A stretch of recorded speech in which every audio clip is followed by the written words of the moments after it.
And I mean, everyone. In fact, I myself was intrigued with the fact that during my early days of learning and knowing additive manufacturing in general, we thought that it is something which is very advanced, and it is something which has come over only 2 3 decades back into its commercial things and into its commercial identity. But even the birds, even in the early I mean, since the civilizations have been set up, so even these small birds, the way they make their nest, they are based on principles of additive manufacturing. They make layers of things using twigs, using small like bundles of sawdust or little twigs or something, leaves, etc., and they make their nest. There are so many examples of additive manufacturing that are present all around. And I mean, it is a intriguing branch of a technology, and it is not meant to replace the conventional technology. Actually, the conventional manufacturing processes, they are still very much into being. It was a misconception, and earlier it was thought that additive manufacturing has come with a or additive manufacturing principles or processes, they are devised with a purpose to replace the conventional manufacturing methods, which is not the case. It can be, I mean, I think all of us must be aware of zero, plus and minus manufacturing. So this is another fourth. This might additive manufacturing can be considered as the fourth pillar of manufacturing, actually. So there is a beauty in even the name. The very popularly additive manufacturing is called as 3D printing, but this name is actually a misnomer.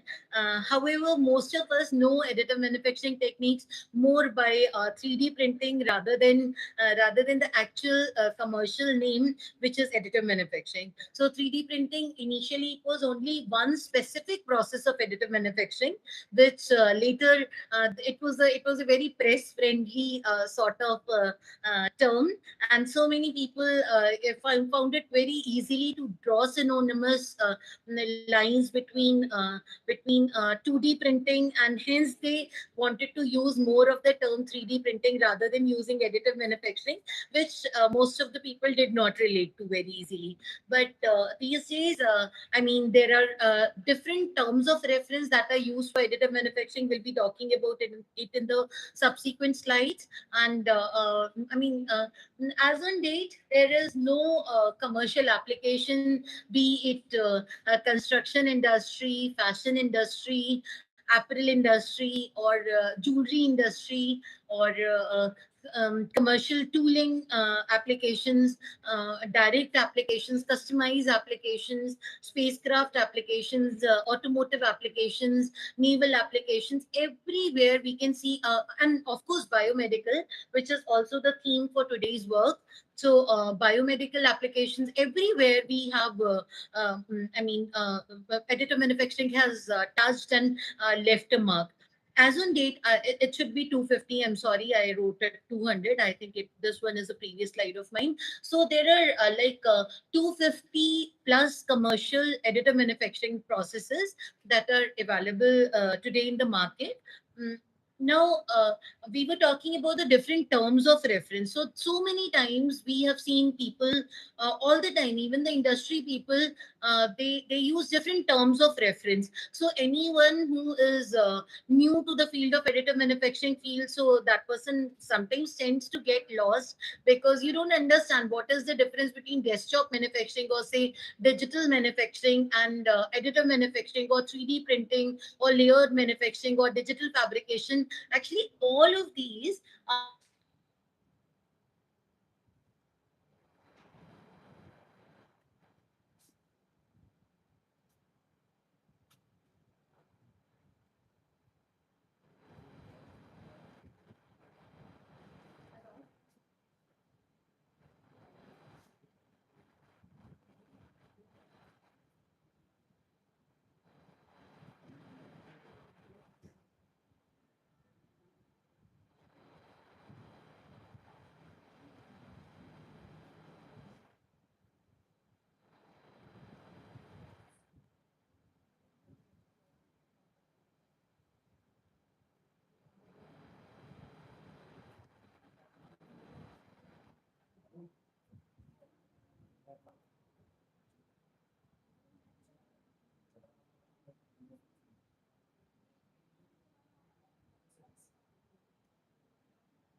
Important addition that I would like to like everyone to understand at this point is that basically in so many different additive manufacturing processes that are there today in the market, commercially available, there is one component is,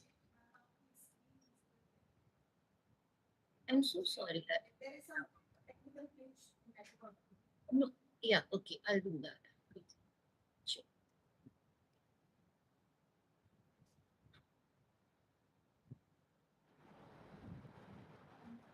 Is it visible now?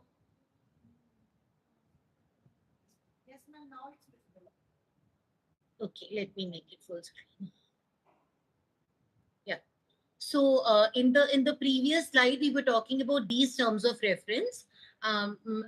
If Rashmi, if anyone wants to have any questions or any doubts or any discussions on whatever we talk about, please feel free to interrupt me, or you can please note down those things and we can talk about them later.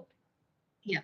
So these were the terms of reference that we were talking about, and these are the basic key features that we were talking about. And this was the cover slide. I hope now this is everyone has seen this. Now we move on to this particular slide, which is what I was trying to tell is that with I mean, though there are so many different commercial additive manufacturing techniques that are today available in the market, what is common to all of these technologies is the basic process chain. What is the process chain of this process chain, which has five fundamental steps and three extended steps, which make it a total of eight total steps. This is fundamentally similar for all the additive manufacturing processes. No matter, I mean, they are whatever base. They can be. I mean, there can be various classifications which will come on in the subsequent slides, and but this process chain is common to all the additive manufacturing processes. So it starts with basic CAD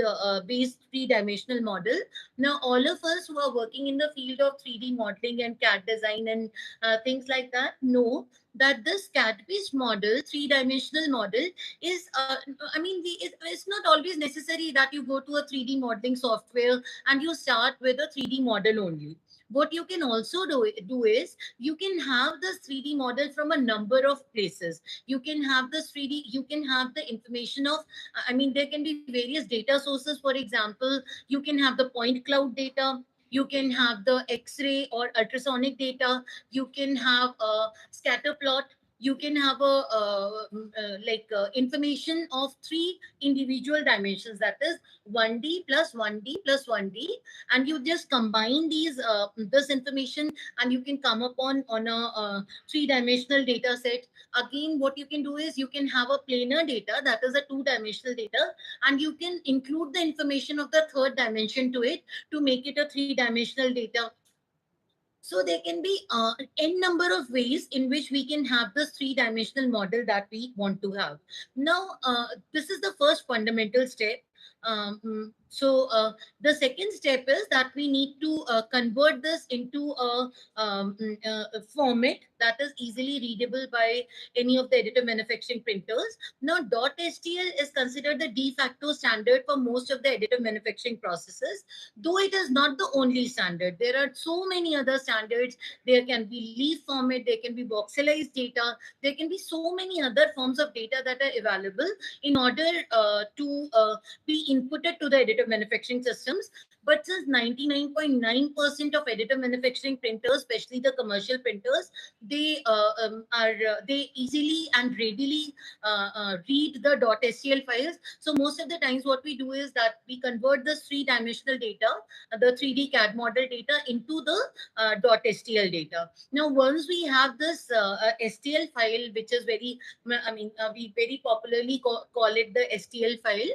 Now, this STL file, what we do in the next step is we go for tessellation. Or this process is called tessellation, where the entire surface, the second process, wherein the creation of .stl file. So basically, in the creation of .stl file, what we do is we tessellate the entire data.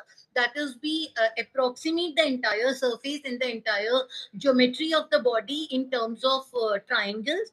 These triangles, every triangle should, we need to have four information corresponding to each triangle. These are three of the vertices and one outward pointing normal. So that is that makes the data really really huge, because if you want to increase the resolution, so you have to increase the number of triangles that would define this STL file. And if you want, but that would in turn put a lot of pressure on the memory requirement and on the storage requirement of your system, and in turn that would make your system quite expensive.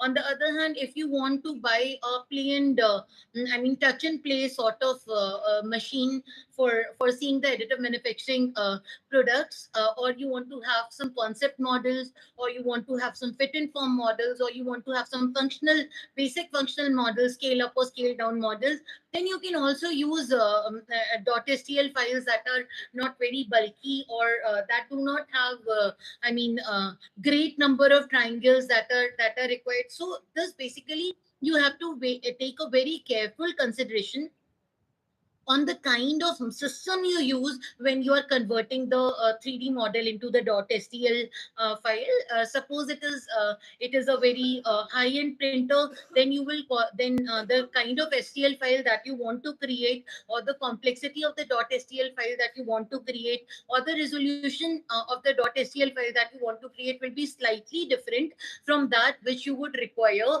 for a, suppose, a plain touch model sort of thing. Now, once this is done, this tessellation step is done, you go to the third step, which is slicing of layers. Additively manufactured parts, we do have a step we are making, especially in the transverse direction. That is one defect that comes from the very concept of using the sliced layers for the additive manufacturing processes. Another disadvantage or limitation that we see here is that because you can see that all these sliced layers, ultimately, in order to make the strength, you are not dividing. So this particular strength would be higher as this transverse strength, which is in the direction across, because of the very way in which we make the parts in case of the additive manufacturing systems. And then after this, again, a very common limitation of delamination occurs here because of this very virtue, because sometimes this part, they tend to get delaminated from between, because of the very way in which these parts or these layers are adhered to each other. So the next, whatever object you want to print, and once we have the object, we can go for end part finishing, which sometimes when it is when you use support structures, especially for highly intricate items that are quite fragile also. Sometimes they tend to there can be some errors and complications that lead to when that we are led to when we go into this step of end part finishing. So this is how the additive manufacturing process chain works. If you have any questions on this, please ask. The only thing that changes in all the commercial technologies is this part. This part, step number 4, that is the additive manufacturing system. All the remaining steps, more or less, they remain the same. So this is again, this is a generator for a simple triple F process. So this is we have already discussed. Now there are so many one process in which we are using gas phase material. The physical state of the raw material that we use is a gaseous. In all the other ones, it is either solid. This solid can be of different forms: powder, plate, foils, etc., or wire, etc., and liquid, that is mostly resin, one or the other form of resin. So that's where how we can define this.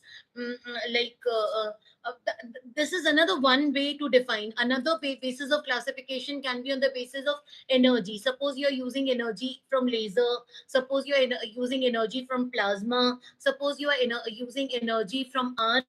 Suppose you are using energy from, say, friction, or whatever is the form of energy that you are using. Based on that, also we can classify the additive manufacturing process. So similarly, there are more than 10 to 12 bases, different bases that are frequently used in classifying the additive manufacturing system. However, the most common basis and the most technical basis to classify the additive manufacturing techniques is on the basis of ASTM F42 committee guidelines. Friends, here what what we need to understand is that these ASTM F42 guidelines are also not something which are new. So most of the guidelines, for example, the definition of metal additive manufacturing that is given in these ASTM F42 guidelines is no more relevant. But still, the guidelines have not been changed. However, the relevance of any specific point in the guideline should be taken care of before considering them as the final word in terms of classification. So, if we want to classify in general on the basis of ASTM guidelines, they can be of 7 categories. The first category is VAT fusion. The fifth category is powder bed fusion. The sixth category is direct energy deposition. The seventh category is directed energy deposition. I'm happy to share with you that though I have worked on all these 7 categories at one or the other point of time, but basically my entire PhD work was related to this material extrusion processes. And in the lab, and I mean, we have developed a hybrid additive manufacturing lab at our institute. That's in that we are basically using at least 6 to 7 variants of sheet lamination and directed energy deposition techniques. We were able to successfully develop and use here for our work. So this is the classification we were just talking about.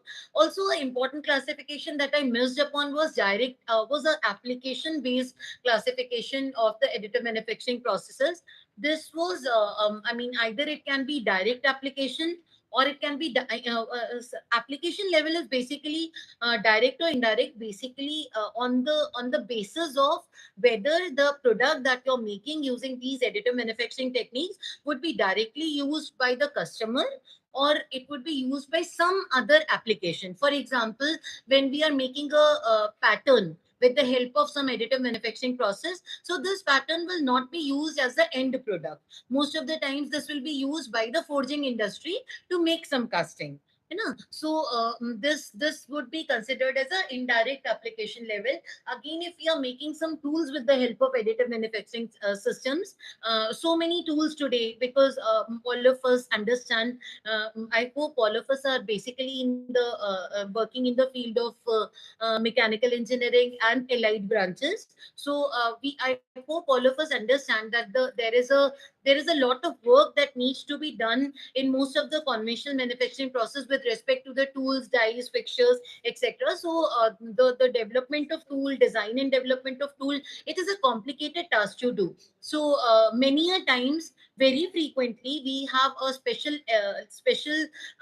category and processes devoted to development of tools, which is called rapid tooling or additive tooling, of which is the indirect application level again, because the tool, it will be used for making some other product, and it will not be directly used by the customer in most of the cases. So that's on the basis of application levels. Then metal, non-metal, then the physical state of the raw material, then also how the data is being transferred from the .stl format to the modeler. On the basis of that, we can have one-dimensional channels, we can have an array of one-dimensional channels, and sometimes we can also have multi-dimensional channels, which define how the what is the data transfer mechanism, as to how the .stl data format is transferred from the additive manufacturing system to the modeler or to the additive manufacturing machine. So if we talk about the working principle, on basis of that, we can have 6 categories, that is resin photopolymerization, material extrusion, directed energy base, build print sort of mechanism, sheet lamination, powder bed binding fusion, etc. Now again, what is the physical chemical state, what is the phase of the material that we work upon. Based upon that, we can have either fusion based or solid based additive manufacturing techniques.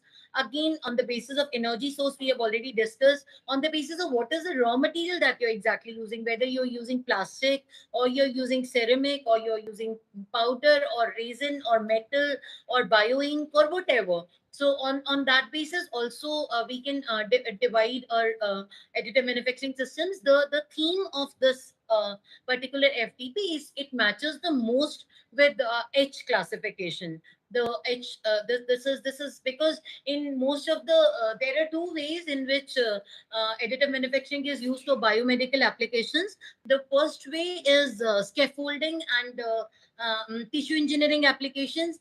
The first way is scaffolding applications. The second is rehabilitation applications, and the third one is tissue engineering applications. So in tissue engineering applications, most of the time the raw material that we use is bio ink, one of the form of bio ink. And in scaffolding application, we have skeletals or some physical structures that we build based upon what is it we want to mimic. I have some examples of this. And like organ printing is also being done very frequently these days. So all these will come upon in the subsequent slides. Then we have powder bed or powder feed additive manufacturing systems based upon how the material is delivered to the system, and then as per ASTM classification, which we have already discussed. So this is the ASTM classification, and this is a very important classification. We have already discussed this, so I'll not get into it again. So this also we have discussed. Materials we have just discussed.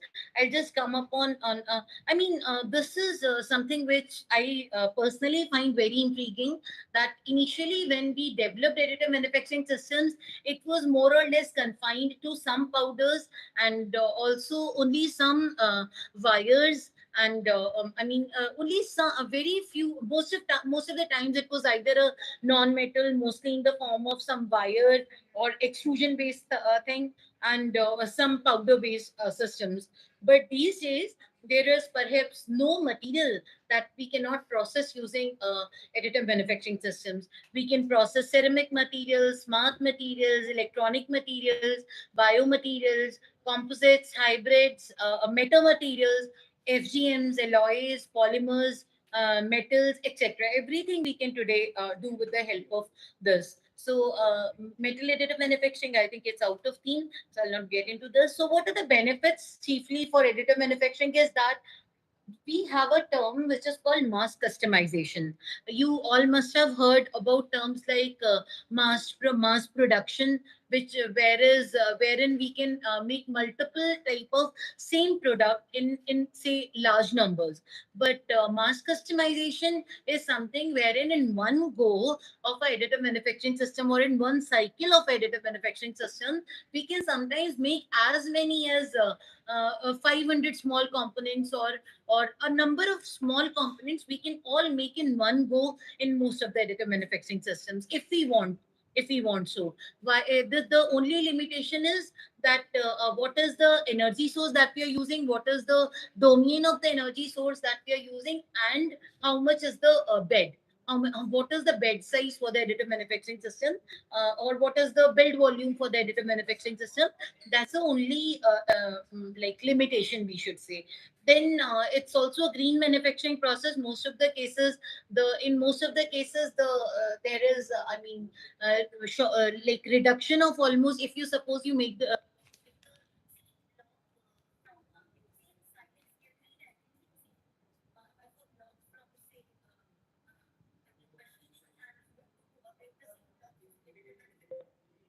almost 70 to 75% reduction in scrap is you can is something which you can achieve. Again, a lot of cost saving can be done, especially in highly intricate and customized objects, all from per se design to manufacturing to how they are fabricated to scrap reduction to the energy requirement and so on and so forth. So I mean, especially in aerospace and automobile industry and spacecraft industry, it finds a lot of applications. Then I mean it's an integral part of what we say time compression engineering or concurrent engineering, because this is a key enabler technology for rapid product development, and which is again a subset of time compression engineering and concurrent engineering. So that way also it's like very beautiful. It is we have a very high degree of freedom in design when we are talking about making some objects from the additive manufacturing route, because we have a specially dedicated branch of engineering and work that that is taken care of, or that we consider when we are making something from the additive manufacturing systems, that is called design for additive manufacturing, or DFAM. Now it is a popular saying in the field of additive manufacturing that what you can design, I can build. This means that it is only the designer, therefore here has a very important role to play, because whatever the designer can put into a design, I can easily fabricate it with the help of my additive manufacturing.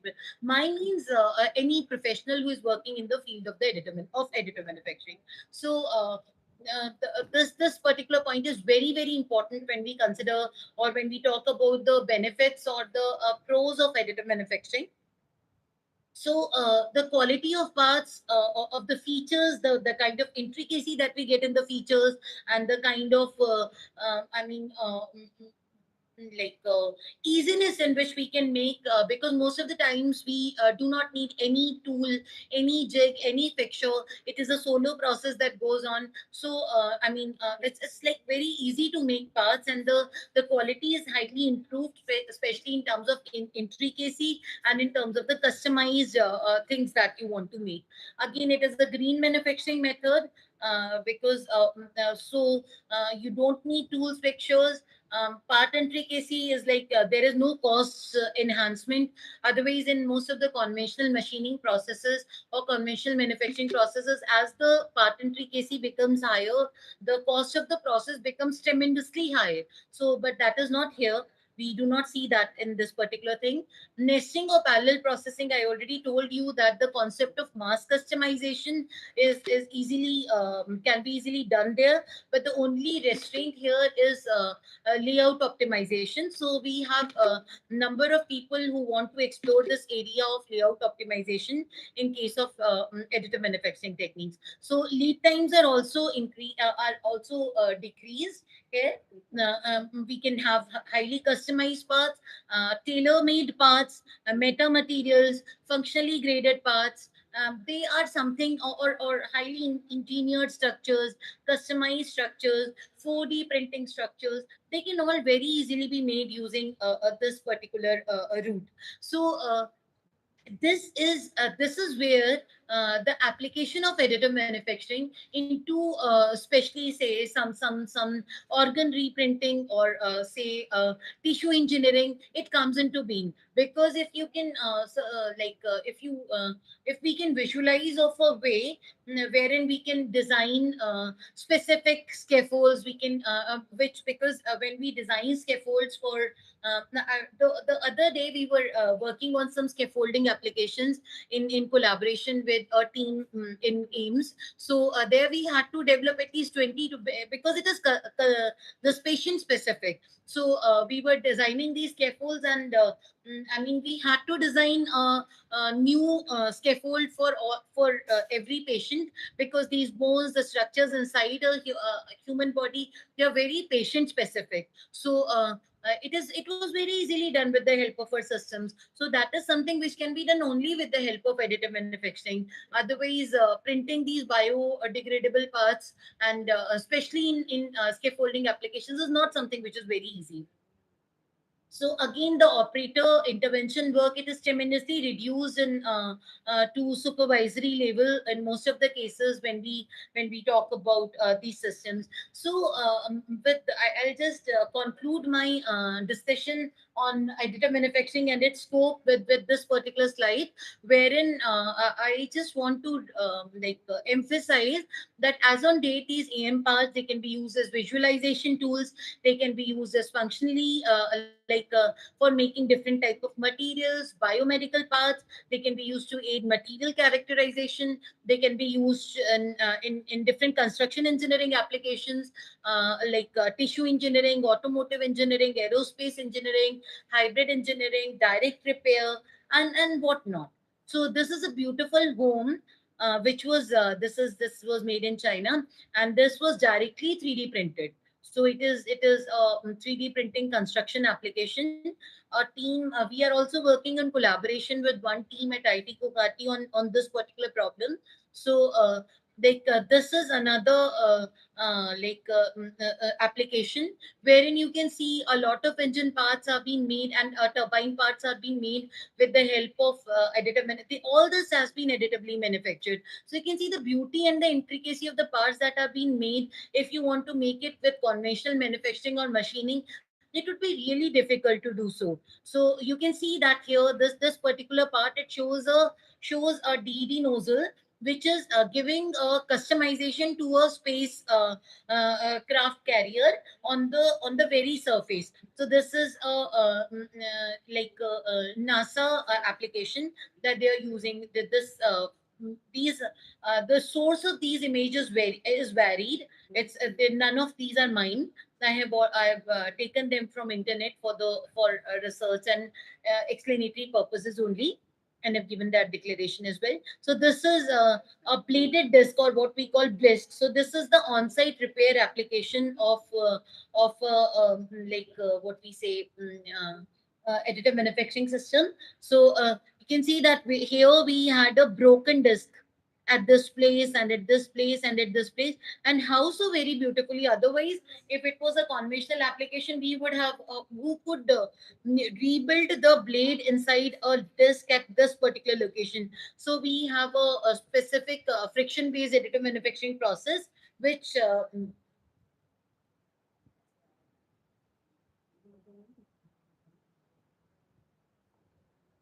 we have a specific friction based additive manufacturing process, by the help of which we were able to recreate the entire bladed disc at this point itself. So these are some of the application. Please see at this beautiful automotive design.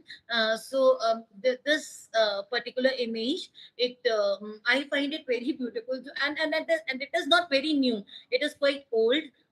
There would be other, for example, right now we are also using additive manufacturing in so many interior housing applications for or for a vehicle, and in many electronic applications also it is used. But earlier it was not used from the source when this image was published. But I find this particular image intriguing, so I've included this particular thing in my slides. So you can see that the fluid handling parts, or the exterior and interior trim parts, or the outside body, and the exhaustion emissions, powertrain, etc. I mean, there are so many different automotive parts that are currently, either they are made using AM, or they are proposed to be made using AM. Then there are cars also. RB is one of those cars. They are directly 3D printed. So these are some of the biomedical applications in which you can see that how beautifully they have done the scaffolding thing. Here also you can see that there was a damage to the structure here. There was a skull injury, and this is the proposed solution. This is a complete earlobe preparation. AM made complete ear solution that has been provided to one of the patients who lost his ear in one of the accidents. So this is a artificially additively manufactured part. This is an example of a rehabilitation glove, wherein this particular part is being used as a device for undergoing physiotherapy, and sometimes also as artificial limb application. It can be used as. This is again an artificial limb application. This is a knee transplant, which can be done using additive manufacturing. So these are all different parts. This is a lot of parts from the tire. I mean, buildings, electronic devices, electronic circuitry, construction, biomedical. I mean, there is perhaps today no way in no area that has been totally untouched by the applications of additive manufacturing. So, but we also have certain challenges. These challenges are that the build speeds are not optimal. There is a severe restraint on the build volume, because if we go for having bigger or large size build volumes, the cost of the additive manufacturing printer becomes really high. Then the accuracy is also lesser, as we already discussed this when we were talking about in the previous slides, wherein a staircase effect and delamination and all those effects come into play. Then there is a restricted choice on the raw materials and material properties. Though we are though I mean the additive manufacturing fraternity, they are working very strongly in this particular area, and a lot of success has been achieved. Surface finish also, till it is a functional model printer or a concept modeler printer, the surface finish is not very high, and it is not suitable for most of the end process applications, especially in the critical applications. But in critical applications, if you want to print the additively manufactured part, then the cost of the printer would be quite high. Then in most of these processes, you also need to have support structures. Most of the times, because of the poor lateral strength and transfer strength of the additively manufactured parts, the structural strength of the parts that are fabricated by AM is systems are slightly lesser as compared to the conventional manufacturing processes. But friends, I also wanted to quickly, share with you a glance of what we have been doing in our lab in last several years. We are working on the hybrid additive manufacturing techniques, which are basically an amalgamation of the additive manufacturing and conventional manufacturing, while taking into account while limiting the challenges of both the processes. What we are trying to do is we are trying to work on the best features of both these types of manufacturing. So this is hybrid manufacturing. In case we will cover this in some other session, because right now it is not in the scope. So I'll just quickly, if any one of you wants to have any we have a system in which we have around 7 HAM processes that are fully functional. So in case anyone wants to work on that, they are most welcome to work. So we have developed these systems. So what are the research avenues? They can be hybridization of AM. They can be development of well-established process property relationships, because of the huge number of additive manufacturing systems that are there. In for most of the processes, we still do not have established process property relationships. So in case we can have some such thing, so it would be a huge addition in the field of additive manufacturing. So since it has huge scope and functionally graded materials, especially high entropy materials, metallic alloys, sandwich structures, metamaterials, all those things. So someone who wants to work in the area or domain of materials for additive manufacturing, so they can have a huge advantage, and this can be one of the research avenue. Then people can work on the in the area of high performance metallic parts. A lot of IIoT problems, because this is very very integral, this branch of manufacturing. It is very integral to what we call as industry internet of things, or what we call in the bigger perspective, what we call as smart manufacturing. So it is one of the 9 pillars of smart manufacturing, actually, I should say. So it is very integral to that particular aspect also. Then we can integrate it to IoT systems also. The exchange subsystems are not we still do not have much progress in this particular area, which is exchange subsystem development. So in case someone wants to work in that, so they should explore this area. Then DFAM techniques, that is designed for additive manufacturing. Friends, you would not imagine, in most of the in most of the challenges that we face, it is only in terms of DFAM challenges, because most of the times we do not have right designers who can make it into design what we want to visualize. So this is one of the greatest challenge that we face, and any addition in this particular field would be a huge welcome in the field of additive manufacturing in general. Also, real time monitoring of these systems is still is still not something which is there in most of the commercial systems, though with so much enhancements and progress in the field of sensors and actuators, and automation especially. Some work has been attempted in the case of real time manufacturing of the systems, but it is not still much.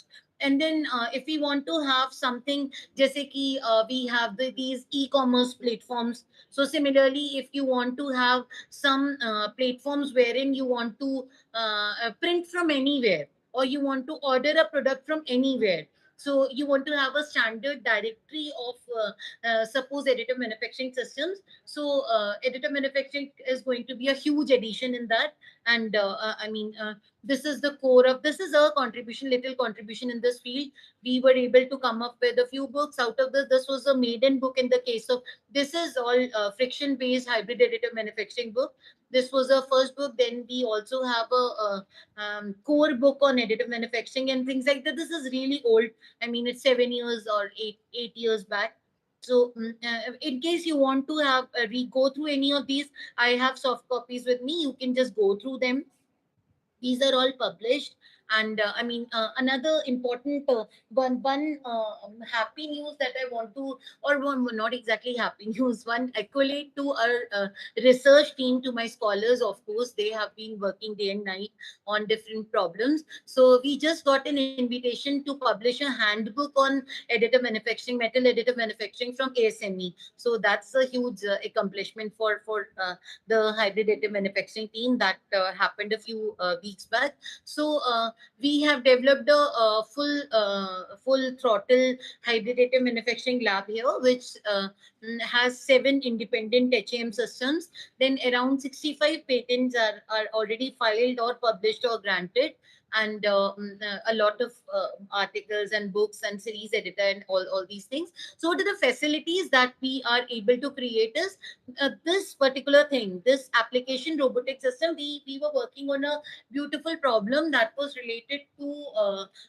biomedical application of robotics. I mean, some integration of robotics, sensors, actuators, and also additive manufacturing. So what we had to do there was this was a independent consultancy project that we got from MSME.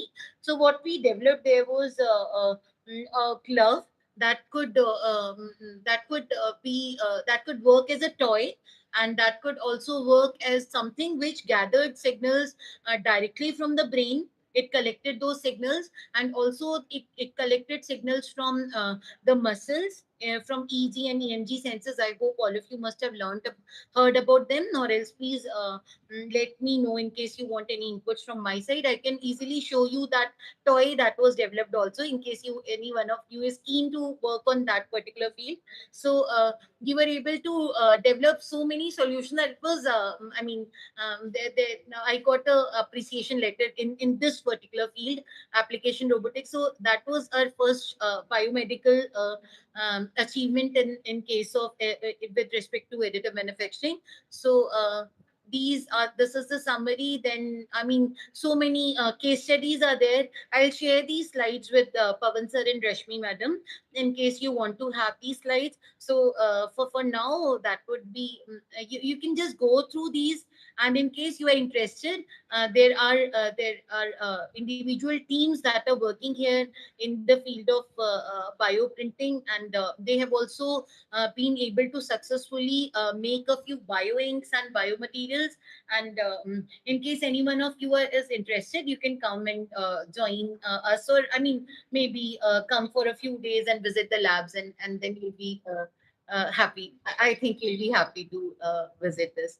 So, Rashmi ma'am and Pavan sir, all the students and the faculty members, they're welcome to visit the labs as and when they want.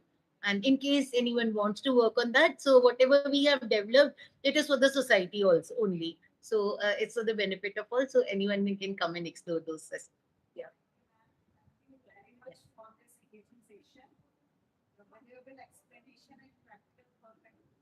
People are weeping. Why they are weeping? Why the students are weeping? I see there are so many weeping smileys up there. Students, what I did to make you weep? Very good. Acha. Must be good, yeah.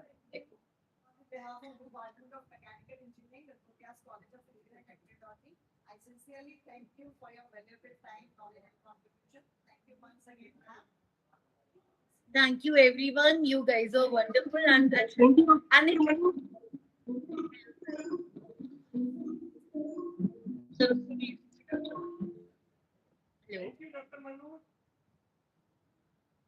Sir, most of the times in my college now, I am given courses that are not related to additive manufacturing. So what happens is when someone talks to me about additive manufacturing, you start, and I don't want to stop. So I think that is why I bored the student, but nonetheless, I just wanted to share so that anyone who wants to work in this field can be benefit.